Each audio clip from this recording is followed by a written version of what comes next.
स्वागत है आप सभी का एक बार फिर से परीक्षा दृष्टिकोण के YouTube चैनल में। और काफ़ी लंबे समय बाद आप सभी के साथ मैं फिर से उपलब्ध हूँ और अवसर है छात्रावास अधीक्षक रिजल्ट आने के बाद जो भी हमारे सेलेक्टेड कैंडिडेट्स हैं छात्रावास अधीक्षक में, उनके मन में कुछ सवालें हैं इस पद से रिलेटेड, इस जॉब से रिलेटेड। तो उनके मन में जो सवाल हैं उनके जवाब देने के लिए मैं आपके सभी के समक्ष आया हूँ। हमने एक टेलीग्राम चैनल में एक लिंक दिया था, उस लिंक में उनके द्वारा सवाल आए थे और वो सवालों के जवाब इस वीडियो में मैं आपको दूंगा कि छात्रावास अधीक्षक पद से संबंधित। दोस्तों, जब हम छात्रावास अधीक्षक की तैयारी कर रहे थे तो बहुत सारे स्टूडेंट उस समय पद से रिलेटेड क्वेश्चंस पूछते थे, जॉब से रिलेटेड क्वेश्चंस पूछते थे और अक्सर मैं उन्हें कहता था कि अभी अवसर इसका नहीं है, अभी आप अपनी तैयारी में फोकस कीजिए और रिजल्ट के आने के बाद हम इस पर चर्चा जरूर करेंगे। तो आज वो दिन है जिसमें हम अब चर्चा कर रहे हैं कि जॉब का सिनेरियो क्या होता है, इसमें पक्ष क्या होते हैं, बेनिफिट्स क्या मिलते हैं, दिक्कतें क्या होती हैं, चैलेंजेस क्या होती हैं, ताकि आपको जो भी आपका डिसीजन होगा वो लेने में, हो सकता है कई लोगों का सवाल है 2 या 3 जॉब में सेलेक्ट करना हो, तो जो भी आपके मन में डाउट है इस वीडियो में, पूरे वीडियो में हम क्लियर करेंगे। तो आप सभी इस वीडियो को पूरे अंत तक देखेंगे। उससे बहुत सारे सवाल आए हैं, इसे मैं बताऊंगा आप सभी को, और इसमें पूरे जो भी आपके डाउट्स होंगे वो सारे उम्मीद है कि सारे डाउट्स क्या हो जाएंगे, क्लियर हो जाएंगे। तो एक और आप काम कीजिएगा, इस वीडियो को अन्य लोगों तक भी शेयर कीजिएगा, जिससे भविष्य में भी अगर छात्रावास अधीक्षक का पद आता है या जो वेटिंग में लोग आते हैं उनको भी इसमें मदद मिले। तो चलिए बिना देरी के शुरू करते हैं, आपके मन की आपके सवालों का जवाब देते हैं। क्या है आपके सवाल, सबसे पहले आपके सवालों को लेते हैं दोस्तों। तो यहाँ पे पहला सवाल है पुष्पांजलि देवांगन का। पुष्पांजलि जी कहती हैं, लाभ जॉब की लोकेशन चूज कर सकते हैं क्या? पुष्पांजलि पूछ रही है मुझसे कि जॉब का लोकेशन चूज कर सकते हैं क्या? तो जॉब का लोकेशन देखिए यहाँ पर पुष्पांजलि जी, जॉब का लोकेशन आप अपने से अभी चूज नहीं कर सकते हैं, ये अभी तक डिसाइडेड नहीं है, ये डिपार्टमेंट के ऊपर है कि डिपार्टमेंट आपको किस तरीके से जॉब लोकेशन देता है। जनरली दोनों तरह की चीज़ें होती हैं, जब पोस्ट संख्या बहुत ज़्यादा होती है तो काउंसलिंग भी होता है और कई बार मतलब मुख्यतः डिपार्टमेंट स्वयं से ही आपको क्या करता है, पद देता है, पद प्रोवाइड करता है, जो भी खाली जगह होती हैं उन जगहों पर आपको नियुक्ति देता है। तो यहाँ पर तो आपका सवाल क्लियर है, डिपार्टमेंट के ऊपर है, डिपार्टमेंट आपको क्या करता है और डिपार्टमेंट जनरली खाली स्थानों पर जो खाली जगह होते हैं उनमें आपको नियुक्ति देगा। उसके बाद आते हैं डिगेंद्र कांत वर्मा जी, पूछते हैं सेम यहाँ पे, पोस्टिंग का लोकेशन प्रेफरेंस अपने से देंगे या अपने से किसी भी पोस्टिंग दे देंगे? प्रेफरेंस देंगे या अपने से कहीं भी पोस्टिंग दे देंगे, डिपार्टमेंट पे डिपेंड करता है भाई। जनरली ये पूर्ण रूप से शासन का विवेकाधिकार है कि आपको कहाँ पर नियुक्ति दे। शासन के इस विवेकाधिकार को आप प्रश्नगत नहीं कर सकते हैं, ना ही इसमें अपनी इच्छा जाहिर कर सकते हैं। शासन का विवेकाधिकार है कि आपको कहाँ पोस्टिंग दे। इसके बाद आप पूछ रहे हैं कि ड्यूटी टाइमिंग फिक्स होता है या फ्लेक्सिबल होता है? छात्रावास अधीक्षक का ड्यूटी टाइम दोस्तों, चूंकि इसके वर्क का कल्चर ऐसा है कि आपको बच्चों का देखरेख करना है। बच्चे जो आपके आप लोग की नियुक्ति प्री मैट्रिक हॉस्टल में हुई है। प्री मैट्रिक हॉस्टल में कहने का मतलब है कि आप जो हैं कक्षा 6वीं से 10वीं तक के बच्चों की देखरेख करेंगे। और ये बच्चे जो होते हैं, ये बच्चे जनरली सुबह के बाद अपने स्कूल चल देते हैं और स्कूल से आने के बाद फिर से दिन भर संस्था में रहते हैं। तो इस प्रकार से कोई फिक्स ड्यूटी टाइम इस पे तो नहीं है, फिक्स ड्यूटी टाइम नहीं है। आपको उपलब्धता के अनुरूप या जो भी काम जिस प्रकार से आता है उसके अनुरूप अपना काम करना रहता है। मान लीजिए किसी बच्चे की तबीयत खराब हो गई, तो तबीयत तो कभी भी खराब हो सकती है, उसको कोई फिक्स टाइम नहीं है, तो आपको उस जगह पे अवेलेबल रहना है। आपकी संस्था पे कोई समस्याएं आ गई तो आपको उपलब्ध रहना है। तो इस तरीके से आपका ड्यूटी टाइम फिक्स नहीं रहता है, ड्यूटी इसकी फ्लेक्सिबल है। ड्यूटी फ्लेक्सिबल है, आपके ज़रूरत के अकॉर्डिंग आपको वर्क करना रहता है। इसके बाद आप पूछ रहे हैं कि पोस्टिंग होने पर क्वार्टर मिलता है या अलग से वहीं पे हॉस्टल पे रहना होता है?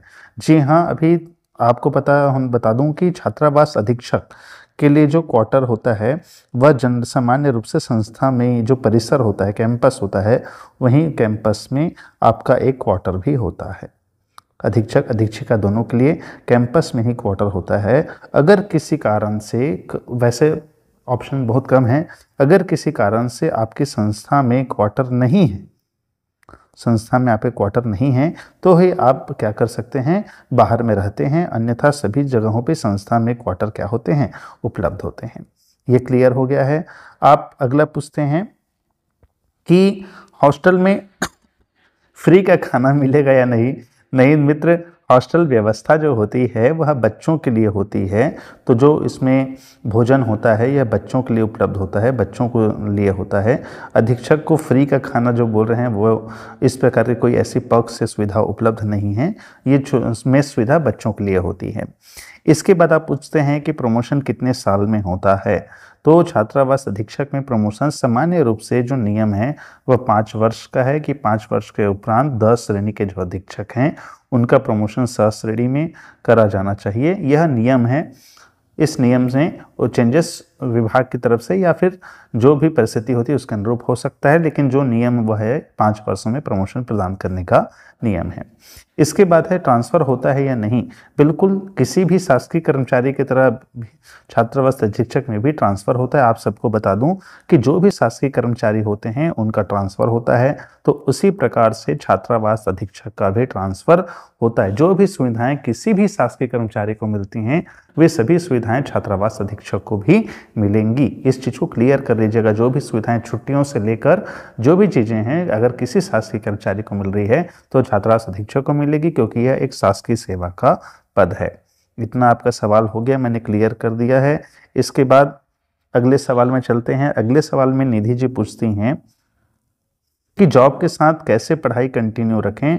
जी हाँ, छात्रावास अधीक्षक में बहुत सारे स्टूडेंट का ऐसा मांग रहता है कि छात्रावास में पढ़ाई कैसे कंटिन्यू रखें। तो जैसे आप बाकी मान लीजिए निधि जी अब दूसरे गवर्नमेंट जॉब पे होंगे तो जो भी आपका ड्यूटी टाइम होगा उसके अलावा, ड्यूटी के अलावा जो आपको टाइम मिले उस टाइम में आप पढ़ सकते हैं।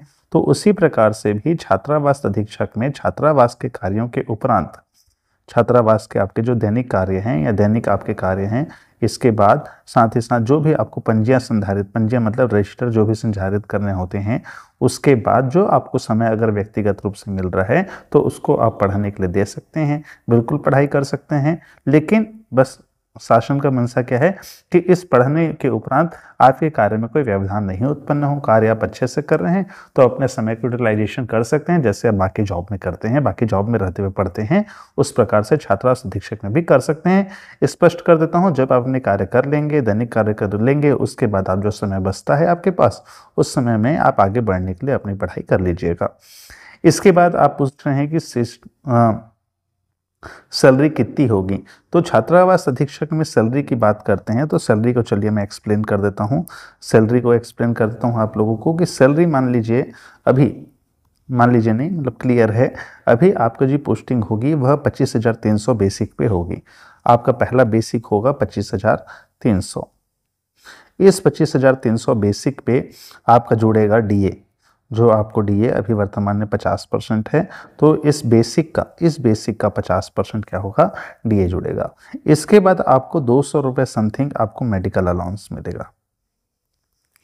उसके बाद आपको एचआरए मिलेगा। ये आपके जगह पे जो भी आपके आवास होंगे उसकी उपलब्धता पर निर्भर करेगा, तो आपको एचआरए ऐड होगा, प्लस आपको ये ऑप्शनल है, एचआरए मिलेगा। इसके अलावा आपको यहाँ पर अगर आपकी नियुक्ति ट्राइबल एरिया में होती है तो एक ट्राइबल अलाउंस भी मिलेगा। ये टीए से मत कन्फ्यूज़ होइएगा, ये ट्राइबल एरिया का अलाउंस है तो ट्राइबल अलाउंस मिलेगा। तो ट्राइबल अलाउंस जनरली 500 रुपये से लेके 40 और 60 रुपये भी होता है। तो ये आपका इतना आपको बनेगा ग्रॉस, इतना वेतन आपका क्या बनेगा, ग्रॉस बनेगा। इसके बाद इसमें डिडक्शन होगा, इसमें आपका डिडक्शन होगा। यह डिडक्शन कहलाएगा आपका जीपीएफ डिडक्शन। तो जीपीएफ डिडक्शन आपका मूल वेतन का 12% होता है, प्लस इसमें एक जीआईएस होगा, ग्रुप इंश्योरेंस का डिडक्शन होगा या जीआईएस डिडक्शन होगा। तो ऐसा अगर आप पूरा कैलकुलेट करेंगे तो लगभग 34,000 से लेके 35,000 रुपये के बीच आपको वेतन इन हैंड सैलरी मिलेगी। 34 से 35,000 के बीच में आपको आपका इन हैंड सैलरी मिलेगा। यह आपका छात्रावास अधीक्षक का सैलरी स्ट्रक्चर है। जब आप पहली बार नियुक्ति होंगे तो आपको ये सैलरी मिलेगी। सभी चीज़ क्लियर कर लें, जब पहली बार आपकी नियुक्ति होगी तो यह आपका सैलरी स्ट्रक्चर रहेगा। सैलरी स्ट्रक्चर में ये आपका बेसिक है 25,300, उसमें डीए जुड़ेगा, डीए जोड़ने के बाद उसमें आपका मेडिकल अलाउंस जुड़ेगा, मेडिकल अलाउंस जोड़ने का एचआरए और टीए जुड़ेगा। उसके बाद ग्रॉस बनेगा आपका, ग्रॉस में डिडक्शन होगा, जीपीएफ का, साथ ही साथ 12% आपको क्या मिलेगा, 12% आपको जीपीएफ डिडक्शन होगा और साथ में जीआईएस डिडक्शन होगा। इसके बाद जो नेट सैलरी होगी वो करीब करीब आपकी 34 से 35 हज़ार की रहेगी। पोस्टिंग के बारे में मैंने बता दिया कि पोस्टिंग किस प्रकार से देंगे, ये डिपेंड करेगा, शासन का विशेष विवेकाधिकार है, शासन आपको किस प्रकार से पोस्टिंग देता है या उसका विवेकाधिकार है, इसका कोई फिक्स नियम नहीं है। इसके बाद निखिल के प्रश्न पे आते हैं। निखिल जी पूछ रहे हैं कि क्या मम्मी पापा को भी साथ में रख सकते हैं? बिल्कुल निखिल, आपको क्वार्टर मिलेगा भाई, आप उस क्वार्टर में अपनी फैमिली को अपने साथ रख सकते हैं, बिल्कुल रख सकते हैं। अपने पेरेंट्स को, अपने बच्चों को आप अपने साथ रख सकते हैं। अगला पूछते हैं प्रमोशन कितने साल बाद मिल होगा? प्रमोशन को एक चीज़ समझ लीजिए, प्रमोशन कभी भी अनिवार्य नहीं। प्रमोशन ये होता है कि अगर पद वैकेंट है छत्तीसगढ़ सरकार के अनुसार से तृतीय वर्ग में अगर पद खाली हैं, आपके प्रमोशन के ऊपर के पद खाली हैं, तो आपको छात्रावास अधीक्षक में नियमतः 5 साल में प्रमोशन मिल जाएगा। ये नियम है, डिपार्टमेंट के अनुरूप ये नियम बनाया गया है कि 5 वर्ष में आपको प्रमोशन मिल जाएगा। या 5 का 6 भी हो सकता है, 7 भी हो सकता है, या 5 में ही मिल सकता है, या उस समय की परिस्थिति पर डिपेंड करेगा। तो प्रमोशन के लिए चैनल है, 5 वर्ष में अगर पद खाली हैं तो आपको प्रमोशन के लिए मिलेगा। इसके बाद आप पूछते हैं पोस्टिंग हमारे होम डिस्ट्रिक्ट में देने का कितना % चांस है? बिल्कुल हो सकता है पोस्टिंग होम डिस्ट्रिक्ट में, ये पूर्णतः डिपार्टमेंट पे डिपेंड करेगा। अगर आपके होम डिस्ट्रिक्ट में हॉस्टल्स खाली होंगे, वहाँ पे पद होंगे, तो आपको ये हॉस्टल्स क्या होंगे, मिल सकते हैं। अदर जगह से होम डिस्ट्रिक्ट में कितने साल बाद आ सकते हैं? इसका कोई फिक्स टेन्योर नहीं है निखिल। आप अगर मान लीजिए आपकी पोस्टिंग कोई जगह हो गई और उस जगह से आपको होम डिस्ट्रिक्ट आना है, तो एक चीज़ याद रखिएगा, अभी आप लोग की नियुक्ति 3 साल की परिवीक्षा अवधि में हो रही है, 3 साल की परिवीक्षा अवधि में हो रही है। और जैसा पता है कि विशेष कोई कारण ना हो तो परिवीक्षा अवधि के उपरांत कोई ट्रांसफ़र नहीं होता है। तो 3 साल के बाद आपका जैसे परिवीक्षा अवधि आपकी प्रोविजनरी पीरियड पूर्ण हो जाएगा, आप ट्रांसफ़र के माध्यम से आप क्या कर सकते हैं, अपने होम डिस्ट्रिक्ट के जो भी आपका जगह होगा वहाँ पा सकते हैं। First month in hand salary कितनी मिलेगी? ये मैंने बता दिया, 34 से 35 हज़ार रुपये आपको first hand in hand salary मिलेगी। और विभागीय परीक्षा, अभी तक इसमें विभागीय परीक्षा होती है जो कि मंडल संयोजक के बाद होती है, वह जब आप इस संवर्ग में 5 वर्ष की सेवा पूर्ण कर लेंगे उसके बाद विभागीय परीक्षा होती है। तो ये कब होगी, इसका कोई फिक्स डेडलाइन नहीं है, लेकिन इसके लिए न्यूनतम सेवा काल 5 वर्ष का होना चाहिए। 5 वर्ष आप कर लेंगे, उसके बाद मंडल संयोजक के लिए विभागीय सेवा होगी। इसके बाद आपके लगभग सवाल मैंने लिए हैं। इसके बाद आते हैं विनोद कुमार परजर जी पूछते हैं, विनोद पूछते हैं कि छात्रावास अधीक्षक को क्या रविवार को छुट्टी मिलती है और जिस दिन स्कूल से छुट्टी उस दिन छुट्टी होती है या नहीं? परिवार के साथ रहना चाहते हैं तो छात्रावास से कितनी दूरी पर रह सकते हैं? विनोद, मैंने आपको बताया आपके कैंपस में ही आपको क्वार्टर उपलब्ध रहेगा, तो आप अपने परिवार के साथ, चूँकि बॉयज़ जो हैं वो अपने परिवार के साथ उस कैंपस के क्वार्टर में रह सकते हैं। और छुट्टियों की बात हुई तो आपको सभी विभाग के द्वारा जो जानकारी है कि आपको सभी शासकीय कर्मचारियों के जैसे जो छुट्टियां मिलती हैं वह छुट्टियां आपको प्रदान की गई हैं, सभी छुट्टियां प्रदान की गई हैं। लेकिन आपके कार्य को देखते हुए आपका कर्तव्य है, आपकी ड्यूटी है, कर्तव्य रिस्पॉन्सिबिलिटी है आपकी, ड्यूटी वर्ड से अच्छा सही बात होगी रिस्पॉन्सिबिलिटी की। आपके जॉब में रिस्पॉन्सिबिलिटी ज़्यादा है। इस रिस्पॉन्सिबिलिटी के अंतर्गत आपके छात्रावास के बच्चे क्या होने चाहिए, सुरक्षित रहने चाहिए, सुरक्षित रहने चाहिए। इनको किसी प्रकार का व्यवधान या किसी प्रकार की कमी, चाहे वो स्वास्थ्य के अंतर्गत हो, चाहे वो सुरक्षा के अंतर्गत हो, कोई भी समस्याएं उन बच्चों को नहीं होना चाहिए। ये आपकी रिस्पॉन्सिबिलिटी है। तो आप अधीक्षक हैं, आपको पर छुट्टी अवश्य मिलेगी, लेकिन आपकी भी रिस्पॉन्सिबिलिटी क्या है, उसको पालन करना होगा। और इस छुट्टी के समय आपको सक्षम अधिकारी जो हैं, आपके सुपीरियर अधिकारी जो हैं, उनसे अनुमति लेकर आपको अवश्य छुट्टी मिल जाएगी। तो सक्षम अधिकारी आपको अवकाश प्रदान करेगा। और जिस दिन स्कूल की छुट्टी होती है भाई, जिस दिन स्कूल की छुट्टी होती है उस दिन अधीक्षक का ज़्यादा काम हो गया, क्योंकि बच्चे दिन भर क्या कहाँ रहते हैं, हॉस्टल पे रहते हैं। तो बिल्कुल आप छुट्टी ले सकते हैं, लेकिन कैसे लेंगे, सक्षम अधिकारी की अनुमति के उपरांत लेंगे। और रिस्पॉन्सिबिलिटी, आपकी रिस्पॉन्सिबिलिटी का दायित्व, आपके दायित्व जो हैं उनका पूरा निर्वहन करेंगे तो आपको बिल्कुल अवकाश मिल सकता है। और रही बात परिवार के साथ रहना चाहें तो छात्रावास से कितनी दूरी तक रह सकते हैं? आपका क्वार्टर उसी कैंपस में होता है विनोद, आप उस कैंपस में अपने परिवार के साथ रह सकते हैं। अगर आपके पास कैंपस में क्वार्टर नहीं है या आपके क्वार्टर रहने योग्य नहीं है ये भी हो सकता है कि जर्जर हो गया हो भवन और रहने योग्य नहीं है, तो आप अपने हेडक्वार्टर पे, आप अपना जो संस्था का मुख्यालय होगा उस मुख्यालय में अपने सक्षम अधिकारी की अनुमति के उपरांत रह सकते हैं। तो आप अनुमति लेंगे तो आपको कोई दिक्कत नहीं होगी। अगर वह क्वार्टर की स्थिति पर निर्भर करता है आपको किस प्रकार का क्वार्टर मिल रहा है। उसके बाद आगे चलते हैं। उसके बाद प्रश्न पूछ रहे हैं मीनाक्षी पूछती हैं, क्या फीमेल सुपरिटेंडेंट को बॉयज हॉस्टल मिल सकता है? नहीं मीनाक्षी जी, छात्रावास अधीक्षक में शासन का जो नियम है, छत्तीसगढ़ आदिवासी विकास विभाग का जो नियम है, कस्तूरबा विद्यालय में ऐसा होता है, पर आदिवासी विकास विभाग का जो नियम है, जिस विभाग के लिए आप लोग की नियुक्ति हो रही है, उस विभाग में मेल्स लड़कों के हॉस्टल में अधीक्षक होते हैं और गर्ल्स लड़कियों के हॉस्टल में अधीक्षिकाएं होती है। उनकी पोस्टिंग किसी भी तरीके से इंटरचेंज नहीं होती, तो बिल्कुल नहीं, आपको फीमेल सुपरिटेंडेंट को बॉयज हॉस्टल नहीं मिलेगा। फीमेल को सिर्फ गर्ल्स हॉस्टल ही मिलेंगे, फीमेल सुपरिटेंडेंट से और केवल गर्ल्स हॉस्टल भी मिलेंगे, इतना याद क्लियर रखेगा। आफ्टर मैरिज फीमेल सुपरिटेंडेंट को क्या क्या कॉन्सिक्वेंस आते हैं? अभी तक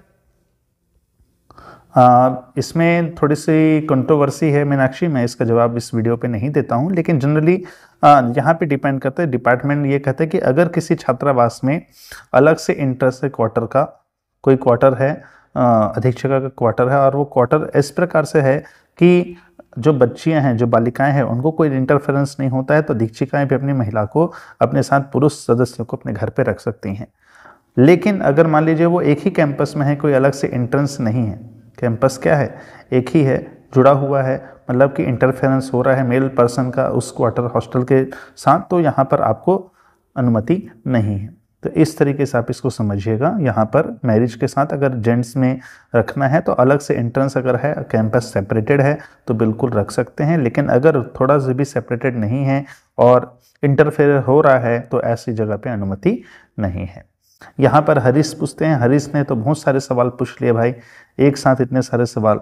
क्या मैदानी इलाके जैसे जांजगीर, कोबरा, बिलासपुर एक्सेट्रा में पोस्टिंग देंगे या सिर्फ सरगुजा संभाग और बस्तर संभाग में पोस्टिंग देंगे? डिपेंड अपॉन डिपार्टमेंट, खाली होगा जहां वहां मिलेगा, ऐसा कुछ भी नहीं है, डिपेंड अपॉन डिपार्टमेंट।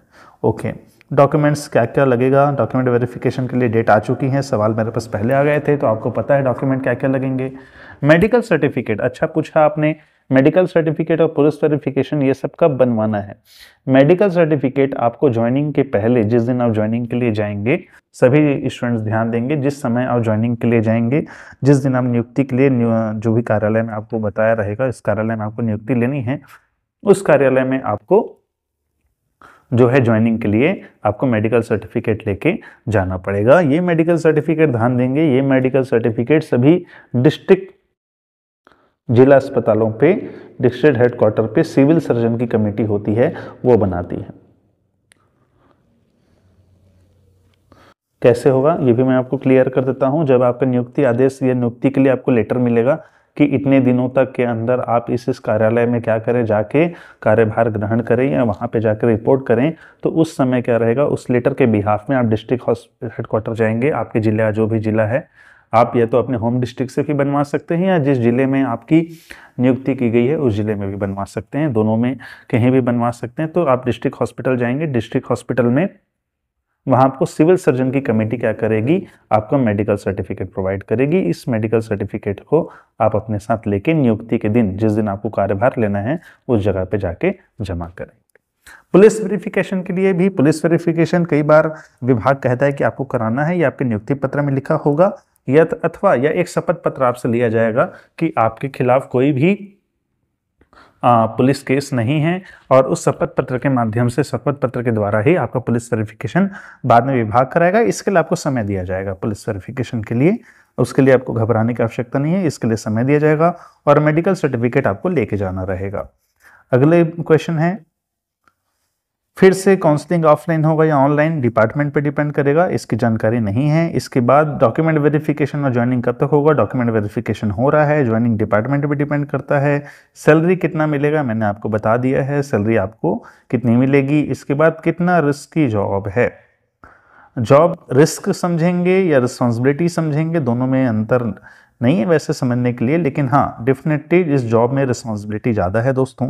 रिस्पॉन्सिबिलिटी कहने का मतलब है कि बच्चे के स्वास्थ्य से लेकर हर चीज़ आपको मेंटेन करनी है, जो भी मेंटेन करनी है, देख रेख करनी है कि बच्चों के जीवन, खाना पीना सब चीज़ आपको क्या हो, प्रॉपर हो, तो ये रिस्क आप समझेंगे तो भाई ये रिस्क है, और रिस्पॉन्सिबिलिटी समझेंगे तो यही क्या है, रिस्पॉन्सिबिलिटी है। अब आप सिंपल सी चीज़ समझिए कि आपके घर में 2 भाई हैं, 2 छोटे छोटे आपके घर में बच्चे हैं, वे बच्चे भी लड़ते लड़ते कुछ दुर्घटना उनको हो सकती है। बिल्कुल, तो यही चीज़ें हॉस्टल में, अब आप एक बच्चे नहीं, आपके पास 50 बच्चे हैं, और इन 50 बच्चों में कभी भी कुछ भी हो सकता है। तो इस होने पे दिक्कत नहीं है। जनरली अभी के दिनों में मैं सीधे सिंपल सी चीज़ कहूँगा कि मीडिया और जो भी चीज़ें हो सकती हैं कि इसको बड़ा कर रहे हैं, लेकिन लड़ते लड़ते अगर उन बच्चों को कुछ हो जाए तो ये कुछ भी हो सकता है, ये बिट नेचुरल है। तो बस आपको ध्यान रखना है कि आप जब इनकी कुछ दुर्घटना इनके साथ हों तो आप उस समय उपस्थित रहें, आप कम से कम उनके लिए जो यथोचित कदम है वो आप क्या कर सकें, उठा सकें। उन्हें स्वास्थ्य अगर जो भी समस्याएं हों, आपको अलर्ट रहना है भाई। सिंपल सी चीज़ यही कहूँगा हरीश, आपको अलर्ट रहना है, आप लापरवाही नहीं कर सकते। बाकी दुर्घटनाएं अचानक ही होती हैं, तो दुर्घटनाओं के लिए तो मैं कुछ नहीं कह सकते कि अचानक से कोई दुर्घटना हो गई तो उस पर हम नहीं कह सकते, पर आपको अलर्ट रहना है कि आपसे सिंपल तरीके से कोई दुर्घटना से पहले जो बचाव है वो आप कर लें। आपको दिख रहा है कि कोई पेड़ टूट के गिर सकता है तो उसे गिरने का वेट ना करें, आप उसे ठीक करवा लें। कोई बिजली के तार खुले हों तो उसे ठीक करवा लें। आप अपने स्तर पे सभी चीज़ें करते रहेंगे, अलर्ट रहेंगे, तो जॉब रिस्क नहीं लगेगा। और बाकी जिम्मेदारी की जॉब है, मैं तो ये जरूर बोलूँगा कि छात्रावास अधीक्षक एक बहुत ही जिम्मेदार पद है और बहुत ही जिम्मेदारी का जॉब है। इसके बाद पीएससी की तैयारी करने के लिए कितना टाइम मिलेगा, फिर वही बात जो मैंने पहले कही है, पहले भी यही कहा है कि आप अपने दैनिक कार्यों के उपरांत जो भी आपको समय मिलता है, आप अपने पूरे कार्य फिनिश कर रहे हैं, जो भी डिपार्टमेंट से आपको दायित्व मिले हैं आप उनकी पूर्ति कर ले रहे हैं, और इस दायित्व की पूर्ति के उपरांत जो आपको समय मिलता है वह समय अपने आगे बढ़ने के लिए या अपने पढ़ने के लिए आप दे सकते हैं। इसके बाद पूछते हैं कौन सी जगह को प्रेफरेंस देना चाहिए और वैकेंट हॉस्टल की लिस्ट कहाँ से मिलेगी। इसका मैंने आपको डीएम पे जवाब दे दिया है भाई, आप डीएम पे देखिएगा, मैंने पहले भी आपको ये जवाब दे दिया है डीएम में, आप इसे देख लीजिएगा। टेलीग्राम पे आपने मुझे मैसेज किया था, मैंने बता दिया है कि इसकी लिस्ट कहाँ से मिलेगी और कैसे मिलेगी।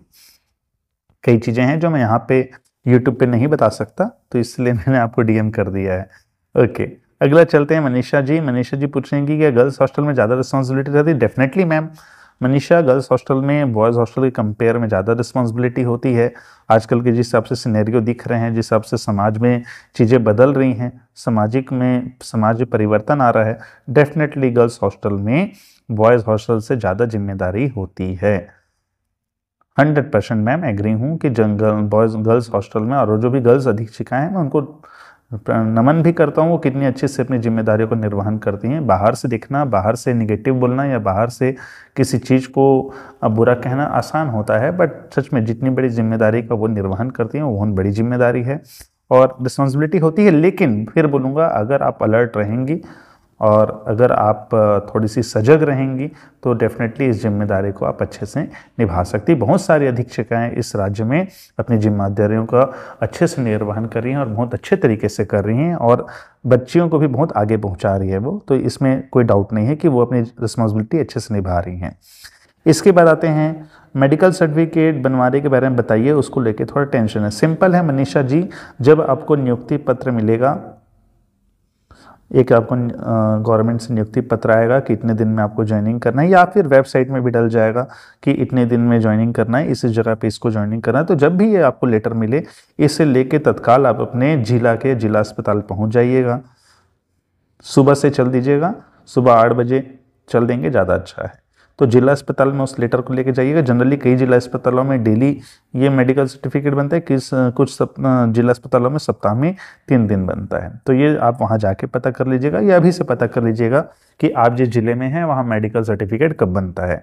तो जिस दिन ये मेडिकल सर्टिफिकेट बन रहा है, इस नियुक्ति पत्र की कॉपी के साथ आप इस जगह पर चल दीजिए। वहाँ पर एक आपको फॉर्म दिया जाएगा, उस फॉर्म को फिल करना है और जो भी नेसेसरी चार्ज होंगे वो आपको लेंगे वो, और इन चार्जों का रसीद भी मिलेगा। और इसके बाद आपका वहाँ पे ब्लड टेस्ट, आई टेस्ट और जो भी नेसेसरी टेस्ट हैं वो होंगे, और आप सुबह ये टेस्ट कराएंगे और शाम को आपको सिविल सर्जन सिविल सर्जन जो अस्पताल में है, सिविल सर्जन की कमेटी का आपको एक प्रमाण पत्र दिया जाएगा, ये आपका मेडिकल सर्टिफिकेट होता है। तो बहुत ही सिंपल है, आप एक दिन में ये मेडिकल सर्टिफिकेट बना सकते हैं। अगला प्रश्न है, आप हॉस्टल के वर्कर्स रात में भी हॉस्टल में ही रहते हैं क्या? ये हॉस्टल अधीक्षिका पे डिपेंड करता है मैम। डेफिनेटली कर्मचारी जो होते हैं, एक अधीक्षक को बता दूं कि एक छात्रावास अधीक्षक को 50 सीटर हॉस्टल में, अगर एक 50 सीटर हॉस्टल है तो इस 50 सीटर हॉस्टल में 3 कर्मचारी न्यूनतम रूप से मिलते हैं। और 3 कर्मचारियों में अभी अधीक्षिका के ऊपर डिपेंड करता है कि उनकी ड्यूटी का रोस्टर वो किस प्रकार से नियमित करती हैं और कैसे करती हैं। जनरली हमेशा एक कर्मचारी तो संस्था में रहता ही है, तो एक कर्मचारी हमेशा संस्था में होता है, ये निश्चित है। इसके बाद चलते हैं, प्रणव पटेल जी पूछते हैं कि सर डीवी और ज्वाइनिंग कब तक संभावित लग रहा है? डीवी हो रहा है मित्र, ज्वाइनिंग का मैं नहीं कह सकता हूँ, डिपार्टमेंट पे होगा। इसके बाद ज्वाइनिंग के बाद कौन कौन से कार्यों पर विशेष ध्यान देना है, ये बहुत लंबा चौड़ा है प्रणव। कौन कौन सी चीज़ों पे ध्यान देना है, हॉस्टल परिवर्तन लाइक गार्डन स्पोर्ट, ये थोड़ा डिटेल है भाई, क्योंकि मेरे कार्य छात्रावास अधीक्षक क्या क्या कार्य करते हैं और इसके बारे में क्या करना मैं एक वीडियो पे आपको नहीं बता सकता हूँ। जो होते हैं बहुत से, ये बता देता हूँ कि आपको अधीक्षक के लिए पहले से जैसे आप ज्वाइन करेंगे उसके बाद डिपार्टमेंट आपका डेफिनेटली एक ट्रेनिंग सेशन आयोजित कराएगा। हमारा भी ट्रेनिंग सेशन हुआ था। ये ट्रेनिंग सेशन 2 से 3 दिन का रहता है, जिसमें जो विभिन्न ट्रेनर होते हैं वो आपको क्या करेंगे, आके ट्रेनिंग प्रोवाइड करेंगे। ट्रेनिंग सेशन 2 से 3 दिन का होता है। इसी में डूज एंड डोंट्स भी आपको बता देते हैं। और ठीक है, मुझसे एक वीडियो की मांग कर रहे हैं, मैं कोशिश करूंगा भाई कि मैं अपने दिनचर्या को पूरा एक बता सकूँ कि मैं दिन भर क्या काम करता हूँ और कैसा करता हूँ। तो यहाँ तक है, और कुछ अगर आपको डाउट होगा तो डिटेल में तो आप मुझे डीएम कर सकते हैं। इसके बाद इमरान अंसारी पूछ रहे हैं कि सर पोस्टिंग प्लेस चुन सकते हैं क्या, और मैं बिलासपुर का हूँ तो मुझे बिलासपुर मिलने का चांस क्या है? डिपेंड करेगा डिपार्टमेंट में इमरान जी, और खाली रहेगा तो डिपार्टमेंट आपको दे सकता है। यह डिपार्टमेंट का क्षेत्राधिकार है, इस पर हम कुछ कमेंट नहीं कर सकते हैं या कुछ बता नहीं सकते हैं। इसके बाद तेजिंदर सिंह परिहार पूछ रहे हैं, sir mother's name also checked in DV. DV का भाई हो गया है, माध्यमिक शिक्षा मंडल से करेक्शन कराने में टाइम तो लगेगा भाई। एक मदर्स नेम का मुझे ऐसा कोई आइडिया नहीं है कि मदर नेम चेक होता है या नहीं।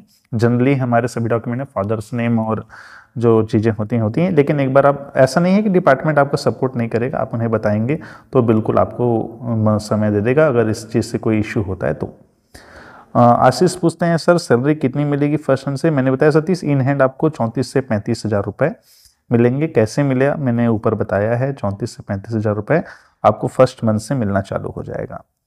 ऐश्वर्या पूछते हैं कि सर हॉस्टल वार्डन के अलावा हॉस्टल में कौन कौन से स्टाफ रहते हैं? चलिए, बहुत अच्छा सवाल है ऐश्वर्या। हॉस्टल वार्डन एक हॉस्टल में रहता है, एक हॉस्टल सुपरिटेंडेंट रहता है।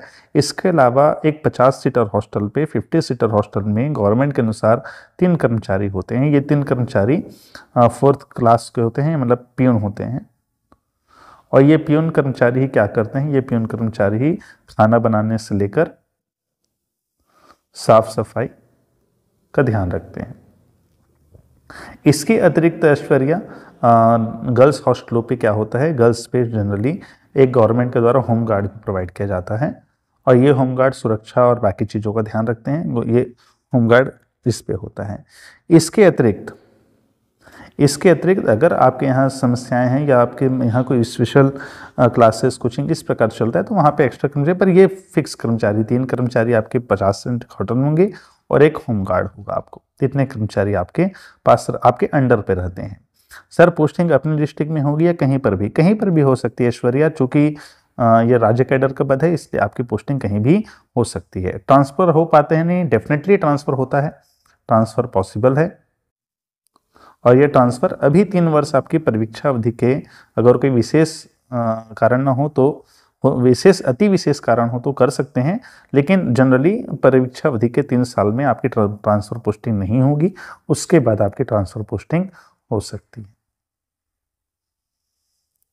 वार्डन की फैमिली साथ रखने के लिए कोई व्यवस्था है? बिल्कुल, वार्डन अपनी फैमिली रख सकता है साथ में। वार्डन की फैमिली साथ में होती है, माता पिता हैं, आपके बच्चे हैं, आप रख सकते हैं। गर्ल्स हॉस्टल में मैंने वही पहले बताया कि गर्ल्स हॉस्टल में अभी की व्यवस्था पे अगर आपका क्वार्टर हॉस्टल के मेन कैंपस से सेपरेटेड है तो बिल्कुल आप रख सकते हैं, और अगर एक ही कैंपस में है या जुड़ा हुआ है या अंदर में है तो फिर थोड़ी सी दिक्कत इसमें होगी।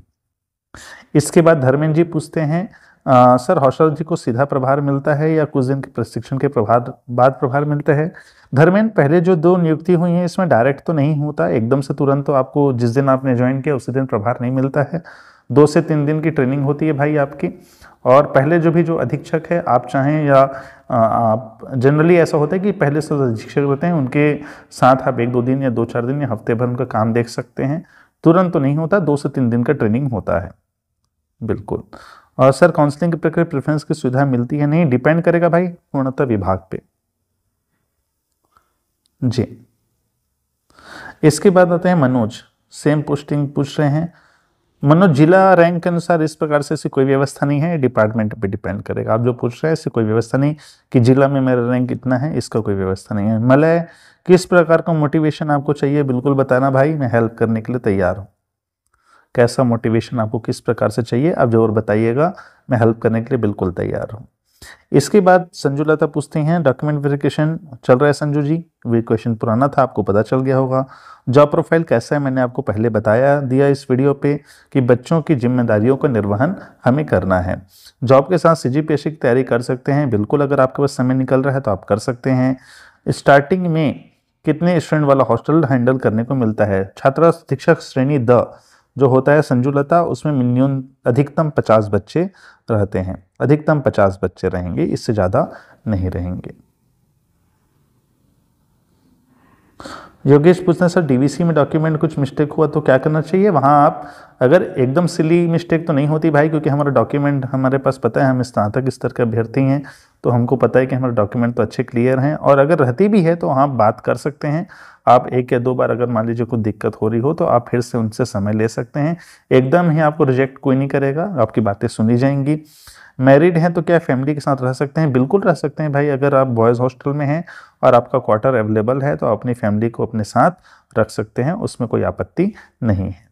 Sanjana ji, I am selected और नॉट, आप अब मुझे अपना रैंक और जो भी आपके मार्क्स हैं वो डीएम कीजिएगा, मैं इसके बारे में आपको उसमें बताऊंगा। ऐश्वर्या फिर से पूछते हैं, सर हॉस्टल वार्डन को फील्ड वर्क करने पड़ते हैं, अगर करने पड़ते हैं तो कौन कौन से फील्ड वर्क करने? डेफिनेटली ऐश्वर्या, चूंकि आपको बता दूं, बहुत अच्छा सवाल आपने किया है। आप ऐसा ना समझें कि छात्रावास अधीक्षक केवल छात्रावास तक ही संबंधित है, नहीं, बिल्कुल ऐसा नहीं।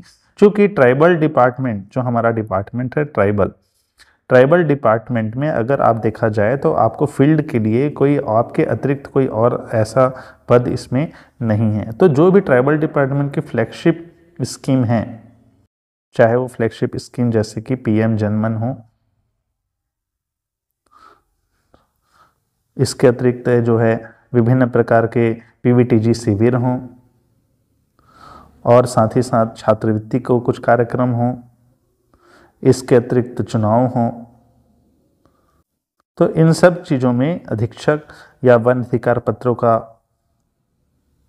सर्वे हो, तो इस प्रकार के कार्यक्रमों में विभाग क्या करता है, अपने कर्मचारी की हेल्प लेता है, और यह कर्मचारी एक छात्रावास अधीक्षक होता है। इसके अतिरिक्त आपका 26 जनवरी 15 अगस्त में कोई ड्यूटी हो, विभिन्न बहुत से प्रकार की ड्यूटी आती हैं, फील्ड ट्रिप बहुत सारे आते हैं, तो इसमें जो विभाग है ट्राइबल डिपार्टमेंट अपने कर्मचारी की हेल्प लेता है और वो कर्मचारी एक छात्रावास अधीक्षक होता है। तो एक प्रकार से कह सकते हैं विभाग छात्रावास अधीक्षक से बहुत सारे काम लेता है, सिर्फ छात्रावास के काम उसमें से एक नहीं है। इतनी जानकारियाँ, इतने सवाल आप सभी ने मुझसे पूछे थे, जिनके सवाल थोड़े से डीप हैं उनमें से मैंने सुपरफिशियल आंसर दिया है। अगर उनको और ज़्यादा लगता है तो मुझे डीएम कर सकते हैं, और लगभग मोटा मोटा मैंने सारे आपके आंसर्स देने की कोशिश की है और दिया भी है। तो तब तक आप सभी अपने डीवी की तैयारी कीजिए, अपनी पढ़ाइयों को और अच्छा कीजिए। आने वाले भविष्य में अब जो भी एग्जाम्स होते हैं उनके संबंध में बताइए, और साथ ही साथ ये भी बताइए दोस्तों कि परीक्षा दृष्टिकोण यूट्यूब चैनल में और हमारे टेलीग्राम चैनल में आपको किस प्रकार के कंटेंट चाहिए, ताकि हम उन कंटेंट को लेकर आएँ। और प्लीज़ लाइक, शेयर और सब्सक्राइब जरूर करें, ये मोटिवेशन के लिए बहुत जरूरी है। तब तक धन्यवाद, पढ़ते रहिए, बढ़ते रहिए, धन्यवाद।